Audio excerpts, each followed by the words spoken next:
Donc, bonsoir et bienvenue à l'EBCRS où, encore une fois, on va apprendre concernant la réalité de la création de Dieu versus la théorie de l'évolution. Et on vient de terminer la série tout récemment sur les dinosaures et des hommes. Ce qu'on expliquait, c'est que si les fameuses légendes de dragons, en fait, signifiaient qu'il y avait des gros reptiles qui avaient réellement vécu avec des hommes, puis qu'on pouvait associer ces dragons-là aux dinosaures, ben, la théorie de l'évolution des espèces, le fait que les dinosaures avaient vécu là, des millions d'années avant l'apparition de l'homme, venait tout simplement de tomber à l'eau. Je pense qu'on a fait une bonne démonstration dans notre série la dernière fois du fait que, effectivement, les hommes ont probablement vécu, côtoyé des gros reptiles. Une nouvelle série, aujourd'hui, la théorie de l'évolution, et on y va avec le clou dans le cercueil. On va être sur les derniers milles de notre série. Les théoriciens de l'évolution semblent être divisés en deux camps principaux. Donc, la théorie de l'évolution, divisée en deux camps. Un camp l'autre, on va parler de ça. Il y a le gradualisme et il y a aussi ce qu'on appelle l'équilibre ponctué ou mieux connu aussi sous le nom du ponctualisme. Donc, le gradualisme, graduellement, les choses changent. Le ponctualisme, on va expliquer c'est quoi. C'est qu'éventuellement, les choses changent pas, puis à un moment donné, tout d'un coup, il y a un gros changement. Ça, c'est le ponctualisme. Ces deux façons de décrire la théorie de l'évolution des espèces tentent chacune à leur manière de remplir les trous qui nuisent à la théorie. Le gradualisme propose qu'une série de petites évolutions sont à l'origine de l'évolution de l'ensemble de la variété des espèces. Cette théorie, dans la théorie de l'évolution, est fortement associée à la même vision que proposait Darwin. Sur une longue période de temps, tout a évolué. Donc, un tel bébite est devenu tel bébite, qui est devenu tel bébite, tel bébite, tel bébite. Donc, et tout découle du même organisme. Comme on voit un genre de dauphin qui est devenu éventuellement un genre de chien, peu importe. Donc, ça, c'est graduellement. L'évolution s'étant déroulée graduellement, d'où le terme gradualisme, sur une longue période de temps, aboutissant à des variations ou des mutations d'espèces. Cette théorie se justifie par le point de départ de la seule observation possible de mutation qui se résume à la microévolution. Donc, si c'était que de la microévolution, ça, c'est observable. Bon, un chat puis un lion sont des félins, ont probablement le même descendant, mais un félin donne pas un canin. Donc, probablement que si ça s'était arrêté là, c'est bien. Donc, la seule observation de mutation, on la résume à la microévolution, qui est en fait de l'adaptation. Tel que déjà vu dans notre série d'études, la microévolution ne représente qu'une adaptation physique chez une espèce qui est précise. On voit ici les multitudes de sortes de bébites qui ont l'air de pingouins, mais on comprend qu'ils ont probablement tous le même descendant. Ça ressemble tous. S'il ne s'agissait que de cette vision, que du fait que c'est de la microévolution ou de l'adaptation, la théorie n'en serait plus une, puisque la mutation est bel et bien observable. Donc, ça s'arrêterait là, mais non. Elle demeure théorie puisque, telle que Darwin le proposait, elle tente de pousser l'audace vers la possibilité non observable d'une mutation d'une espèce à une toute nouvelle espèce. Deux chats, éventuellement, ont donné un chien. Donc ça, c'est pas observable. Justifiant le tout via les observations fossiles dans les différentes couches sédimentaires. Donc, on voit telle couche, il s'est passé ci, il s'est passé ça, éventuellement, deux chats ont donné un chien. Disant sans broncher que les baleines sont éventuellement devenues des vaches. C'est pas des blagues. Ils disent que les baleines et les vaches ont le même ancêtre. Éventuellement, une baleine est devenue une vache. Le problème est que les baleines, telles que nous pouvons encore l'observer de nos jours, donc dans la couche sédimentaire, ont toujours été au-dessous du niveau de la mer. Tandis que les vaches sont encore au-dessus. Donc, ils vont dire, oui, mais on trouve des baleines plus creux qu'on trouve des vaches. Mais c'est certain. Il y en a un qui est en dessous du niveau de la mer, puis il y en a un qui est au-dessus. Ça a toujours été de même, c'est encore de même. Bibliquement, ces darwiniens ont raison sur un aspect. Chapitre 1 de la Genèse, verset 20. Dieu dit que les eaux produisent en abondance des animaux vivants et que des oiseaux volent sur la terre vers l'étendue du ciel.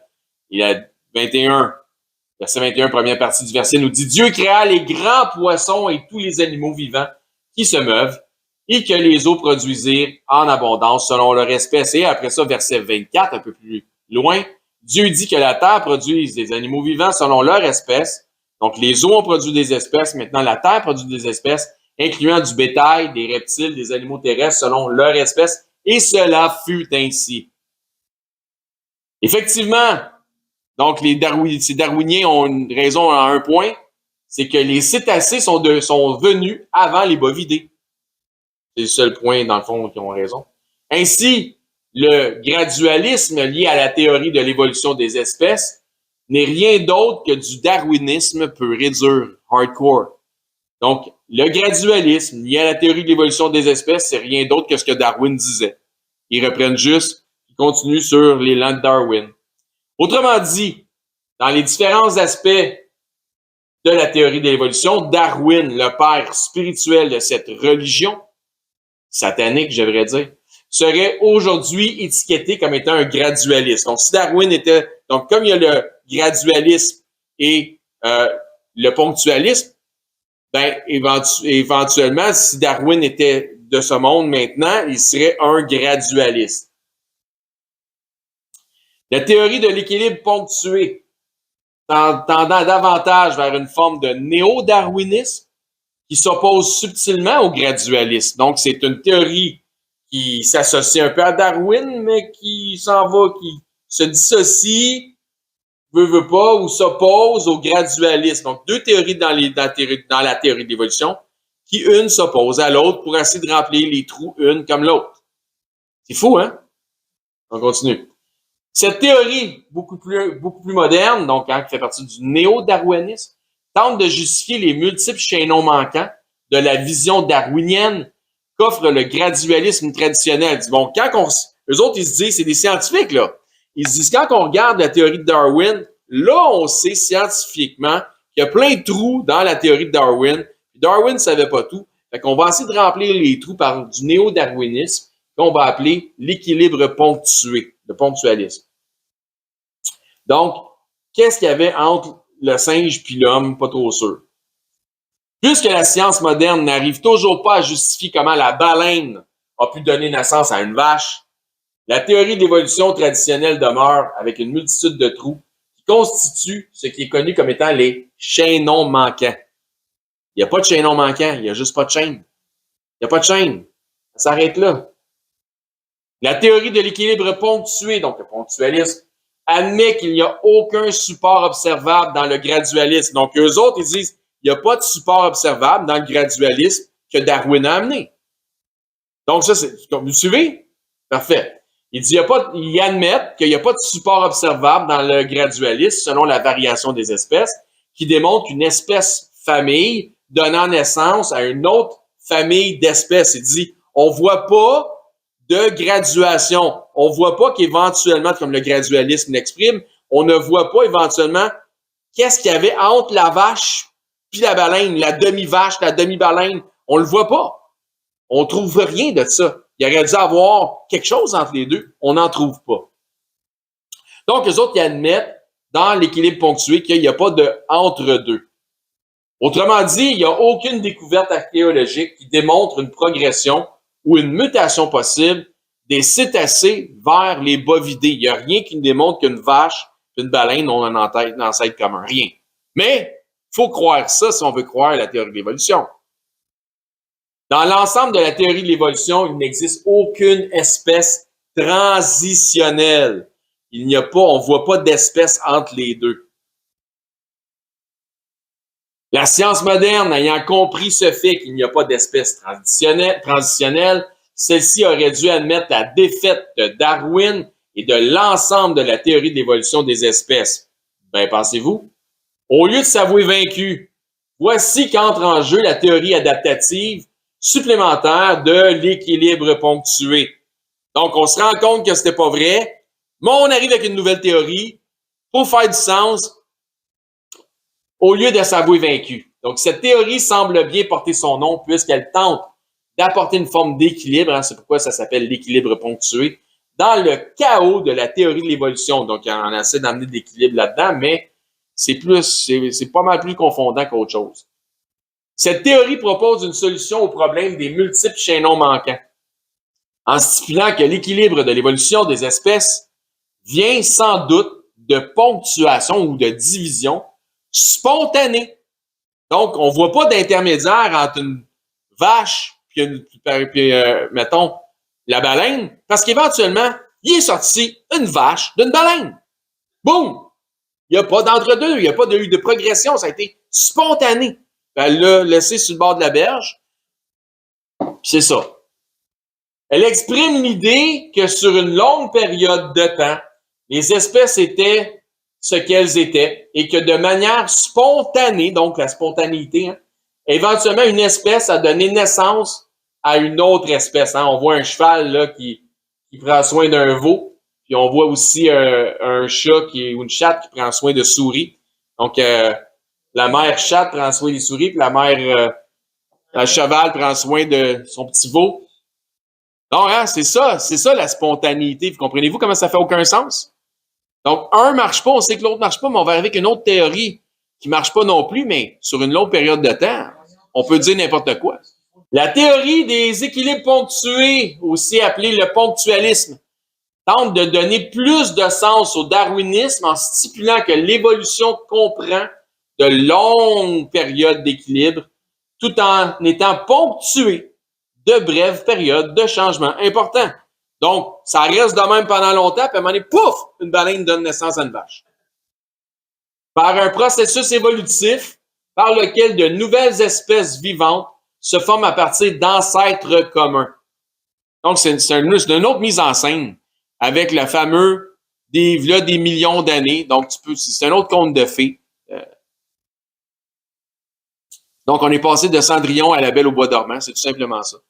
La réalité est que les adeptes de la théorie moderne du ponctualisme comprennent bien qu'avec les connaissances scientifiques actuelles, si Darwin venait aujourd'hui leur présenter ses théories, ceux-ci seraient les premiers à se moquer de lui.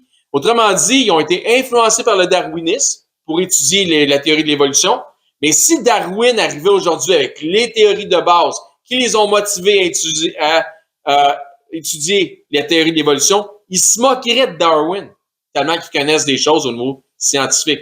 Donc, il faut qu'ils arrivent avec une théorie qu'eux-mêmes ne sont pas capables de prouver et d'expliquer dans leur science. Donc, ils vont loin. Là.